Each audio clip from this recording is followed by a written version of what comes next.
So welcome along to this npower Business Solutions webinar, Significant Electricity Cost Rises this April and what you and your businesses need to know. My name is Stephen Evans and I lead the industry cost forecasting team here at NBS, and we forecast the £150 or so a megawatt hour of industry costs that you have to pay. Because npower is Business Solutions is part of E.ON, we also forecast industry costs for the 6 million domestic and 500,000 SME customers that E.ON Next services. So we have a great deal of skin in the game, so to speak. I'll start with a little bit of an overview around actual rates and charging years, and we'll have a poll. After that, we'll talk in detail about RIIO-3 and what's been announced recently with TNUoS and LDZ. After that, we'll go through quite a number of other announcements that have been made in the last week or two. And we'll talk about what business can do to reduce the impact of cost increases. All of that is only hopefully going to take 15 to 20 minutes. And so we've got a lot of time for Q&A. Thank you to everyone who's been putting questions in the chat so far. Please continue to do it. I'll be joined on stage later by Piotr, Claire and Emma, members of my team, to answer those questions. So please do come ready and pop those questions into the chat. So let's get started. And we'll start with the fact that the majority of the industry costs that my team forecast and that you have to pay are running, they run from in April to March charging years. So to fiscal timetables, so to speak, and they are announced what they're going to be in advance. So back in October of last year, we found out what the CCL, the climate change levy, was going to be. Apologies for all of these acronyms, and if I use them, we have tried to provide them in the slides. You can see what I'm talking about. Right at the end of the year, we found out about the SOAS and green gas levy and some of the DUOS. There've been derogations for some of those to be delayed. The big one is the transmission network use system and local distribution zone, the gas and electricity network costs, which will feature highly in this and prominently in this webinar. And the rest of them we're going to be finding out over the coming months. Some of them are not published annually, so we only get RAB. So RAB rates are published every quarter, while NCCS is published monthly. And some of the costs, we don't know at all what they're going to be for sure until after the event. So, for example, contracts for difference, we won't find out for sure what they cost until early in May. So there's a range of them, but the majority of them we find out about in advance. And this is time for a poll now. So we would like to understand a bit more from you. What's your current understanding? How much are non-commodity charges as a percentage of your total electricity cost? Do you think they're about 40%, 45, 55, 60%, or 75%? So I'll give you a moment or two just to put your own vote in. I also have to do that so that I can see the results.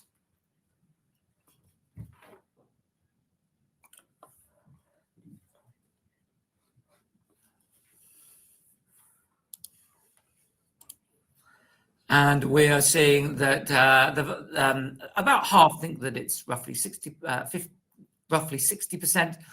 20% of people think it's about 55. 7% think that it's only 40%. It's about half at the right now, and that will be increasing to about 60%. So we've slightly cheated and not given either the numbers as actuals, but I think there's a broad recognition that industry costs are a significant and high proportion of the bill, and sadly only increasing. So let's move on to the two big costs, TNUoS and LDZ. Because networks are natural monopolies, they're heavily regulated under something called the RIIO, Revenue Equals Incentives, Innovation and Outputs. That's the formula that Ofgem use, and it's a framework, and Ofgem run it in 5-year chunks and they have rules and total business plans and budgets for those 5-year periods. The next one starts in April, at least it does for TNUoS and LDZ. Duos is a couple of months afterwards, sorry, a couple of years afterwards. So that starts in April 2028. And it's all been a bit of a saga, to be honest. And the saga started summer 2024 when there was a general election, which the Labour Party won with a very strong majority. They then immediately commissioned NESO to find out whether or not they could get to 95% clean electricity by 2030. And they said, yes, you could, but you'd have to try very hard. And the government announced in November 24 that they would try very hard to do that. And not only did they say we're going to build lots of renewables, but there's going to be an equal investment into the networks in order to make sure that all of the remotely located generation can get to the demand centres. So as you'd expect, after the government announcement in November, the network companies asked for tons of money. Usually what happens with the draft determination is that Ofgem say, no, I think you're taking the mick a bit and you're going to have considerably less than that. But this time they said, no, we want to give you even more to spend because that is needed. And that was justified in NESO's draft illustrative numbers in July. We had the final determinations in December, and they were very much in line with the draft determination, which means huge investments are needed. Now, something did happen between Ofgem publishing their final determination and NESO publishing the draft rates, and that was all around some lobbying that we did. We were at the CBI event in November, and then our Chief Operating Officer, Anthony, he came along. He was invited to number 10 Downing Street, and he gave evidence on the need not so much to pay for the whole transmission network in one foul swoop during Rio 3, but as you would a mortgage, that you'd pay it off over the lifetime that you're spent in that house, that you would pay it off over a longer period of time. And as a result of that, the NESO draft rates were lower for 2026, with it being more of a profile with higher costs towards the end of the period, but also less fast money for transmission network operators, so that they have to wait for the mortgage period to get the rest of it. So that's an example where lobbying that we've done, helped by your feedback and input into the business energy tracker results, has led to at least a small win for customers. And then last Friday, the 30th of January, that was when it was all building up to when we'd know what the rates are for this next charging year from April 2026 onwards. If you're interested in more into Nuance, there's a blog that I posted recently, and you can follow the link that you'll see to read a bit more about all of this. So we've set the scene. What exactly happened last Friday? And the short answer is not nearly as much as you might have thought or worried about. It was something of an anticlimax. The TNUoS rates and the LDZ rates, which were published, were very much in line with what had been published back in December by NESO for electricity and by the gas networks slightly earlier. So there's something called an annual iteration process that takes place each year, whereby hundreds of small parameters that all form part of the Rio framework have to get updated. Some of them move up, some of them move down. The netting of all of those was essentially pretty much to zero. So only a 1% reduction in allowed revenues both for TNUoS and LDZ. That's the good news. The bad news is that nevertheless, year on year, TNUoS is going up by 61%. LDZ is going up by 21% from April 2026. So bad news, but bad news that we were at least expecting, and it hasn't got any worse. And some of the lobbying that we did means it's not quite as bad. It's not the 80% that we were fearing it might have been when we were looking at this in October. So that is TNUoS and LDZ. Let's have a look at some of the other costs and some of the other things which have been happening. So at the end of last year, and by which I mean the 31st of December, BSOS rates for the next charging year were announced. BSOS is an odd one because it has a 12-month charging year, but you have different rates for the winter and for the summer. And BSOS for this coming summer is a lot higher than expected, and that's because of rising constraint costs, particularly because of the growth of onshore wind. Although rates for the next winter are set to be significantly lower. Capacity market, we are expecting T-1 auction results. That's going to be extra capacity available from this coming November. That's we're going to find out about that next month. But because there was a really expensive capacity market auction 3 years ago for this coming winter, capacity market is going to increase dramatically up to over £300 a megawatt hour during winter peak period. So that's November to February, 4 to 7 p.m. Monday to Friday. So that's capacity market, and a lot of what you can do to manage bills actually relates to capacity market.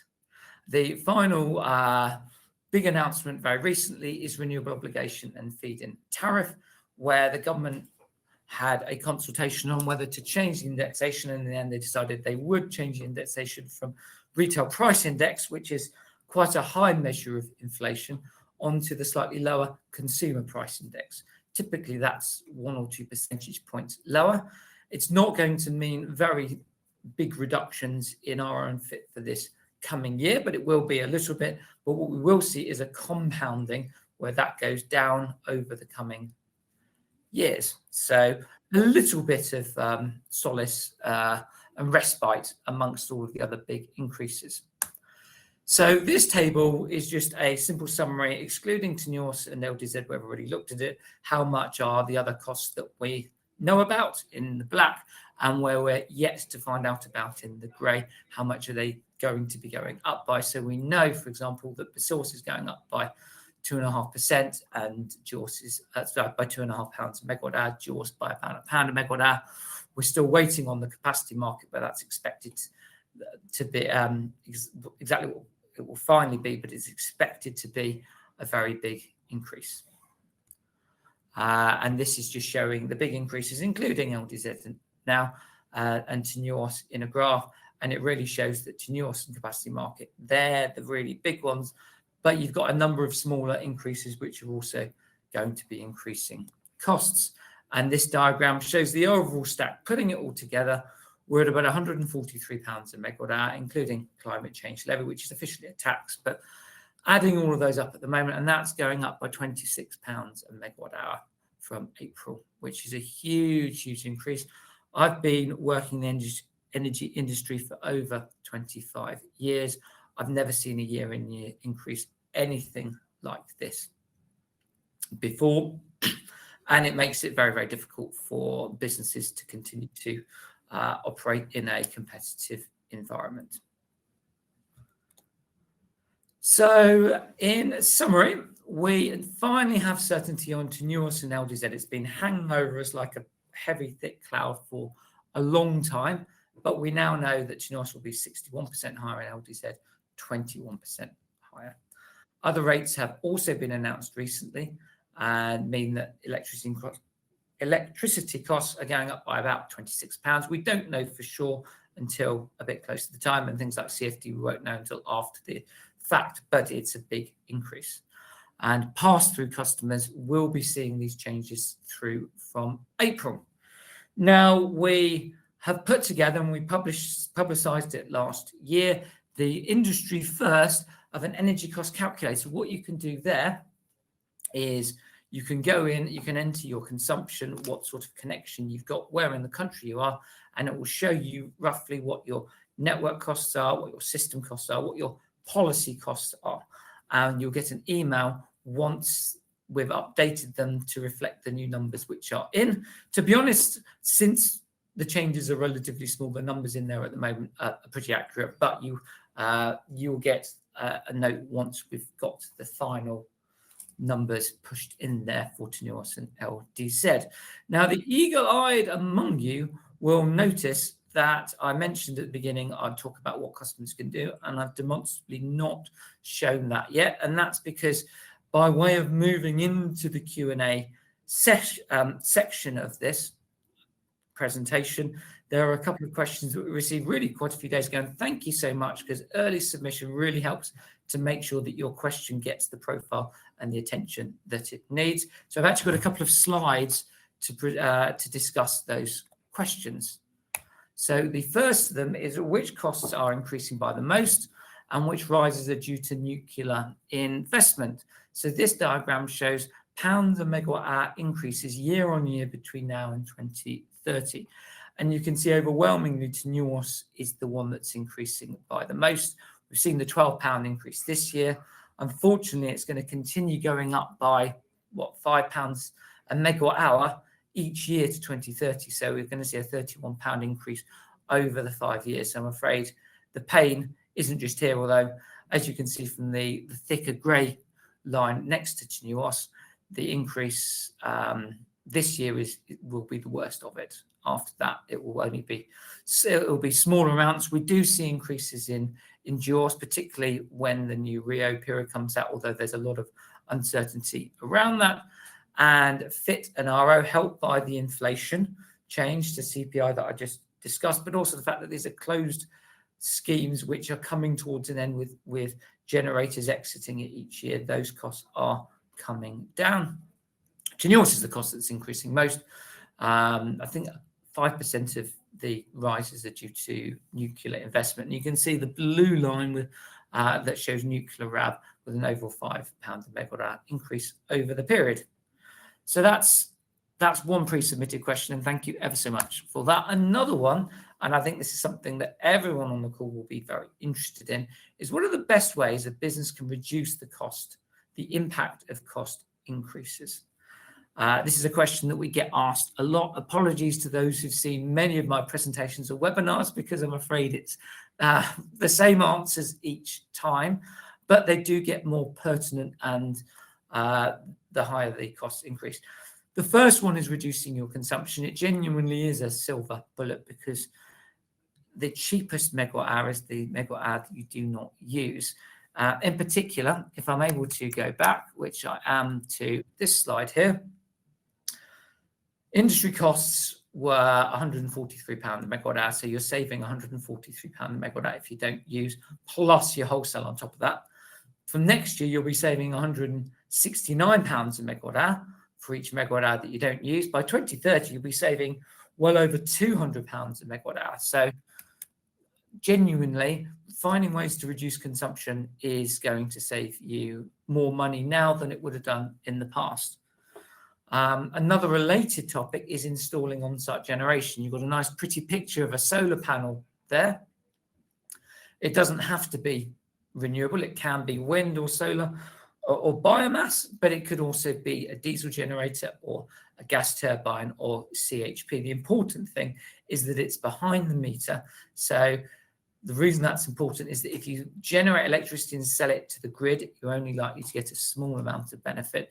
Whereas if you reduce your consumption by netting off that generation from what you're using, you're going to be saving £169 a megawatt hour on industry costs, plus the wholesale on top of that. So that's a really big way to save money.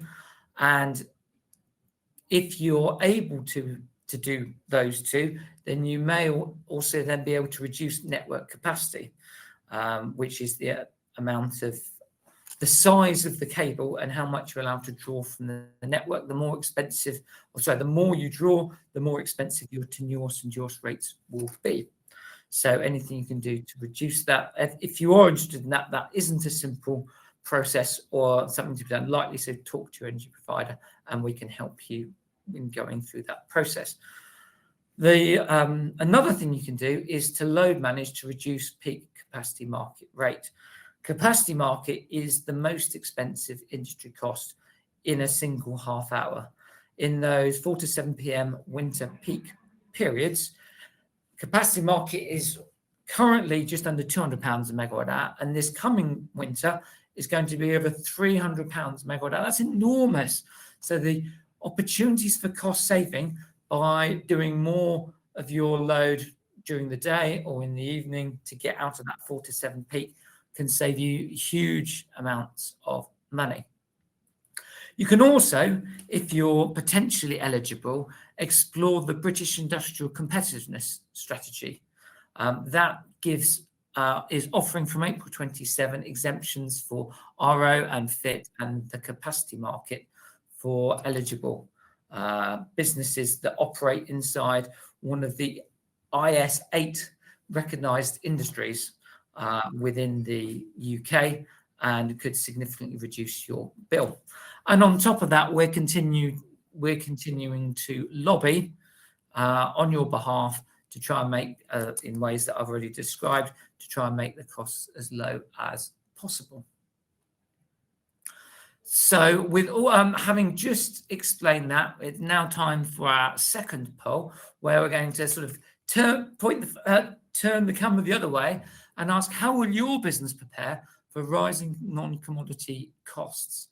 And if you're doing more than one of these, then choose the one that is front of mind at the moment, or that you think is giving you the biggest savings. So reduce your consumption, i.e. planning to install on-site generation, reduce network capacity, load manage to reduce peak capacity market rate, apply for BICS exemption if you're eligible, or it doesn't affect you yet because of your contract, or you're not sure. In order to see the results, I have to submit a vote myself. The largest single group is unsure at the moment, is contemplating and weighing up their options. A quarter of respondents are saying that you're planning to reduce your consumption. 18% are installing on-site generation, and 10% looking to reduce your network capacity. So a majority of people are or are planning to do something, but there's a significant portion who are not quite sure. And I'd encourage you to have a chat with your energy expert, and we can work with you. We can partner with you. We've got lots of experience of helping customers to save money by investing or by taking other actions in order to reduce costs. Good. So those are the two questions that I've got slides for. So we'll take the slides off the screen now, and we will invite Emma Robinson and Claire Capel and Piotr Zizanecki to join me on the call. Piotr prefers to be known as Peter, so I'll be referring to him in that way. Thank you so much for all of the questions that we've got so far.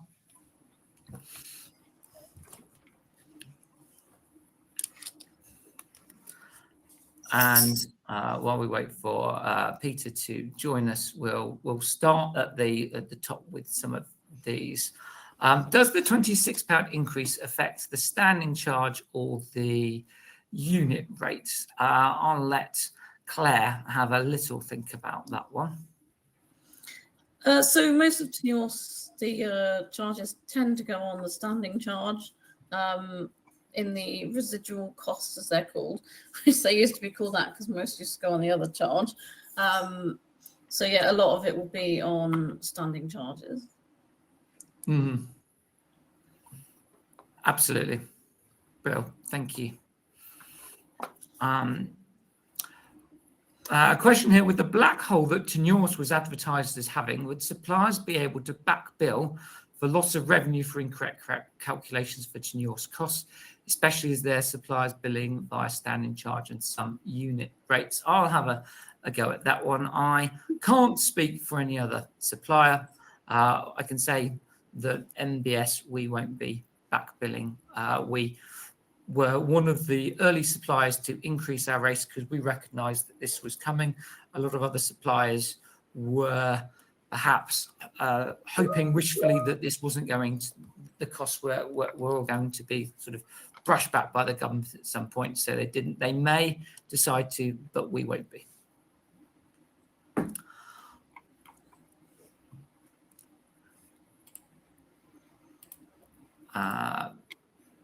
Got another question. What will the total price per kilowatt hour, including all commodity and non-commodity costs, be? Thanks for that. It all depends on a few things, in particular the way in which you purchase your energy. We've got industry-leading ops desk here who can help with purchasing in the most efficient way. So we don't know how much you'll be procuring at. Overall, the wholesale price at the moment is about £80 a megawatt hour. So we're probably looking in the as an equivalent at sort of somewhere in the mid-20s. But we would, if you want a quote that's reliable, then we recommend you talk to your energy consultant who can give you a precise answer. Another question for Claire. If we reduce network capacity, will we be rebanded straight away? Alternatively, does that only take effect in the next 5-year Ofgem review? Yeah, so usually what will happen for TNUoS charges and at the minute GWOS charges is that you will only be able to change band between RIO periods. So once you're set in your band for a TNUoS RIO period, that is where you'll stay unless there is a significant change of use, for example, leading to 50% or more change to the maximum import capacity. There is currently a consultation that's been proposed for GWOS, which could potentially lead to people switching bands during a 5-year period. But there's not currently anything being raised for TNUoS. Brilliant. Thank you so much. And there a related pre-submitted question. If KVA increased as part of the upgrade, will this result in higher standing charge band? That's the same answer, I'm afraid. So yeah, you can't generally change during that period. So you'd have to make sure that you are in your new band ready for the beginning of the next 5-year period. So with GWOS, I guess there is still time. The next period is in April 28. So potentially you could get a change there, but I'm not sure on the actual application window or that for the specifics for changing, but for TNUoS, given we're about to start a new 5-year period, I suspect it would be too late. Sure. Bill, thank you again. Claire, one for Emma. I mentioned earlier in the call about GWOS that has a RIO 3 period that starts 2 years later. So we're going to go through the whole draft determination, business plan, final determination process later with them. Will we see similar rises in GWOS when this enters RIO 3 from things like data centers, electric vehicles, and embedded flexibility?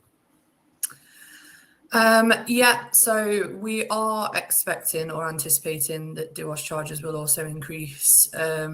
However, they may not be as steeply as the sort of rates that we are seeing with TNUoS at the moment. However, there's obviously still going to be a lot of investment that is required into the distribution system, especially with regards to the government's Clean Power 2030 targets. So yeah, we would anticipate that GWOS charges are also going to be on the increase when the new RIO period starts in April 2028. Hopefully not a 61% increase though. No, it shouldn't be quite as large as that, but we will likely increase still. Back to TNUoS again. If TNUoS is mainly in the standing charge, will reducing your consumption, Claire, reduce your cost? So not necessarily. There are some elements that come on the unit rate. So that element of the charge could be reduced. And that's the sort of locational one. So depending on where you are in the country, you could reduce your cost on that element of the charge by reducing your consumption. The large standing charge, though, unfortunately, that is sort of fixed based on your capacity. So while you won't get significant TNUoS reductions from reducing your consumption, you will get it on other costs such as RO and CFD. Yeah. A nice, easy question. How can we see the actual published TNUoS charges? This one might be easy enough for me to have a go at answering. I'm not sure how you can. I'll see if I can put a link in the chat. But if you Google NESO final TNUoS rates 2026-27, you'll get the NESO email, which it's a PDF, and it will show all of the final numbers in that will be charged, and you'll get an email afterwards, which will include the link in it. Another We've got a RAB question now. Would you forecast the nuclear RAB charges to increase further than the forecast rates, provided that the budget for production of Sizewell C is greater than expected?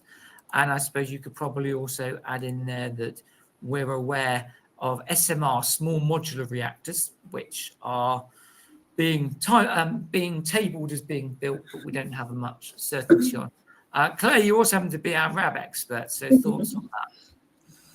Yeah, so RAB currently, our main forecast is around Sizewell C because that's a significant project costing many billions of pounds. And a lot of the costs that we're seeing at the moment until the plant is up and running is around just covering the cost of capital. So it reduces like the accumulated interest, etc., on the borrowing costs until the actual plant is built. So that runs at an upward trajectory as more money is spent, and we're covering that cost of capital. But we're not currently having any clear view on how many other projects, including small modular reactors, are going to join that and when and what the cost of those will be. So there is definitely a chance that more cost could be added over time as additional nuclear projects join.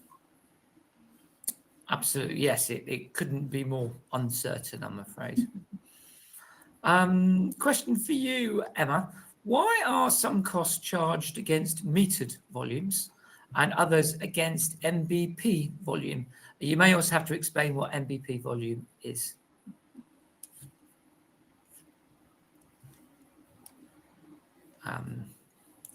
Or you can, Claire, do you want to? Sorry, Steve. Yeah, sorry. That one. No, we always that's absolutely fine. Claire. Yeah, so there are two ways of charging. So at the meter point, which we term CT, or at the notional balancing point, which accounts for costs lost within the system. I don't really know why certain ones are chosen to be charged in different ways. I would have to take that away and try and see if I could come up with clarity on that. Sure. Yes, it's. I think it really reinforces the fact that the various different tariffs and schemes that have been set up have been done in something of a patchwork style, which is why, for example, our own FIT are indexed against RPI, whereas some of the other costs are indexed against CPIH, and some are metered volume, some against MBP. So yes, we don't really know why, and the regulator has no real interest in trying to reform it. And actually, we would rather focus our lobbying efforts on getting the overall costs down. And actually, on that point, Claire and anyone else who'd like to chip in, will these increases stay for the foreseeable future, or will they reduce when the investment in the grid has been realised? I would anticipate that potentially after the full investment has been made, we could see the costs start to come down. It really depends. So one of the growing charges we have is the CFD cost, and that is impacted by wholesale cost positions, which Peter might be able to pitch in on a sec. But the likes of the transmission investment, if we can finish that investment, we will have to continue to pay the depreciation cost of those assets, but the real upfront, the big cost, should hopefully be done by the time the full reinforcement's done, by around the 2030 time, assuming no delays. And if the pursuance charges can be brought down because there's less constraints on the system, because we can get that energy to where it's needed, then we could potentially see some tail off of charges there. Peter, did you want to weigh in on the CFD and how that's changing over time? So CFD is slightly different because you don't have upfront investments. You basically paying off after they start generating, and you got the contract. It used to be 15 years. They extended to 20 years now, so the contract is getting longer. So CFD, rather than decreasing the cost, actually will be increasing in the cost, at the least for the time being, unless there will be less need for renewable generation somewhere, I don't know, after 2030, clean power goes, we got enough generation to sustain our grid, then we might not need more generators from the CFD. But until then, the CFD will be constantly growing rather than decreasing, especially, like I mentioned, it's linked to the market prices. So more generation can link to lower market prices, which brings CFD costs higher as a result. I'm also wondering, Emma, if you your thoughts. I know you're especially knowledgeable on gas, and the gas network is interesting because it's potentially a declining industry. Do the governments see a role for gas in the system by 2030, and what sort of investment is going to be are we expecting because of that? Yeah. So although the government's sort of target of clean power by 2030 is to be 95% renewable electricity, we kind of don't really see gas going anywhere until at least 2050. There's going to be a lot of work that's needed to be done, and still investment into the gas networks, hence why we are seeing an increase in the LDZ charges, which are the distribution gas network costs. As Claire has already alluded to, they're still going to need to be building those assets, and then they're going to need to recover the cost of those assets over a much smaller period of time. So there has been a lot of discussion around accelerating the depreciation of those assets, and as such, the costs are going to look to increase. There's also an element of demand that we have to take into account. So if there's going to be less customers using gas and less demand for gas, then that would push the cost of that up based on a lower view of demand as well. So yeah, still going to be a role for gas. At least. That's really helpful. Yes, there's clearly no silver bullet for electrolyzed heating. Although there are some things. Thank you ever so much. That's really, really helpful. A slight change of pace with a policy-related question. Given the crippling costs of delivering Clean Power 2030, the state of the UK economy, and the fact that UK PLC is less than 1% of global carbon emissions, do you think it's worth it?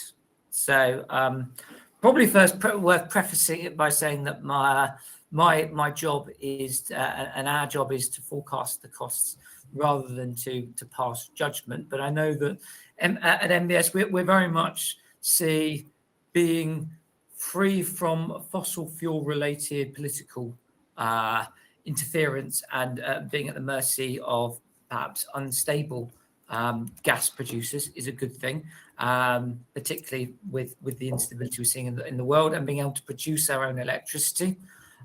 We think that's important, but we recognise that the cost is very, very high, which and it's being disproportionately put onto bills early on. The lobbying I mentioned earlier from Anthony Ainsworth, the COO of MBS, was making that point, as was Chris Norbury, the CEO of E.ON, the group owner of npower Business Solutions. I was talking with Chris before he went to the select committee, and I was showing him the increases in industry costs, and we recognised that 5-year increase is roughly the same as the wholesale price. So he was coming out and talking to the select committee and saying, these costs are too high. We agree with the direction, but the way it's being implemented is not going to work for the UK PLC for the reasons that have been outlined. And we see some evidence of that, meaning that some of the costs are being put later on, and the government doing what they can to reduce the CFD auction results. And actually on that note, we talked about the fact that the CFD auction has been announced, and we've got a load of offshore wind that's been announced. Peter, a quick one for you. What's your take on the results? Were they good news or bad news? And what can we expect from the remainder of the CFD auction results that are going to be announced next week or at the end of this week? So for the results were good for hitting Green Power 2030 target. We had lots of renewable, and it was relatively competitive as well.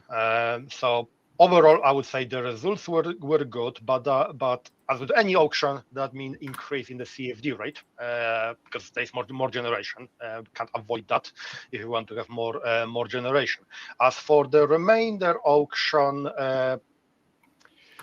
I expect it to be a relatively similar outcome to what was the offshore wind. What I mean by that, that will have more generation than maybe not the historic like we had with offshore wind, but definitely on the higher front for the onshore wind and solar.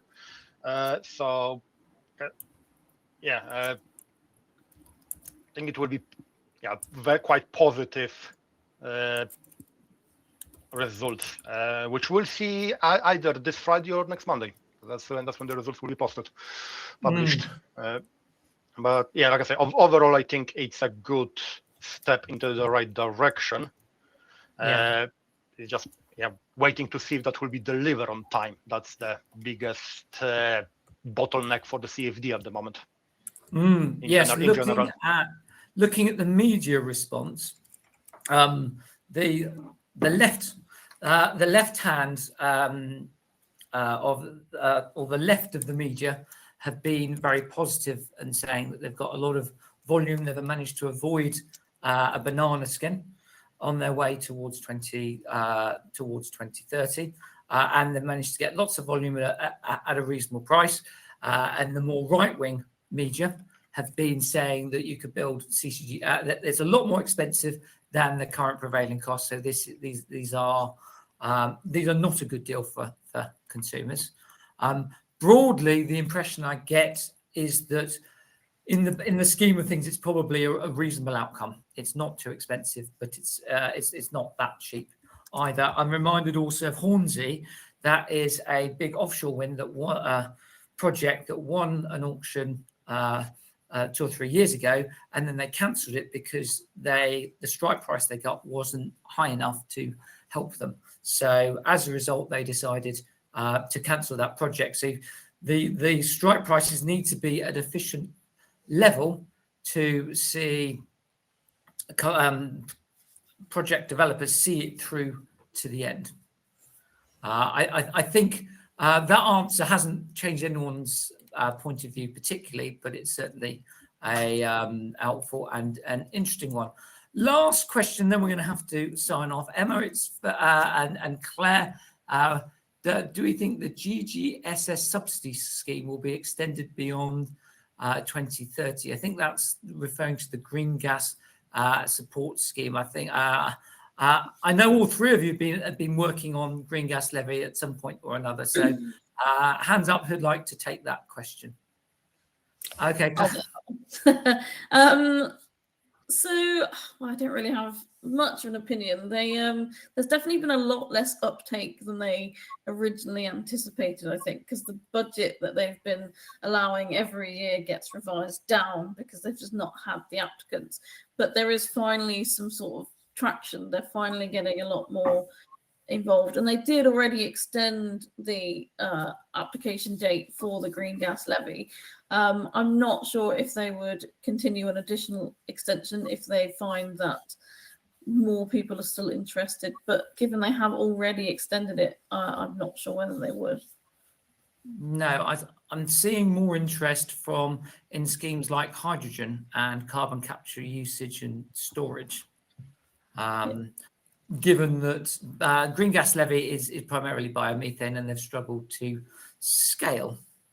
Claire, Emma and Peter, you'll be glad to know that's the end of the questions. Thank you ever so much to everyone who's been joining. Thank you, Claire, Emma and Peter for joining us. Thank you all for your time. We'll come back to you shortly if your question has not been answered. We've got through quite a lot, but there have been so many questions that we've not been able to answer all of them. We have put answers to a lot of them into the chat. We hope you found it very useful and helpful, and we will be in touch with more webinars, and you'll get an email after this with links to the TNUoS, where you can find the published numbers for that, and we'll let you know when the energy cost calculator has been updated. I hope you have a very good rest of the day. Bye for now.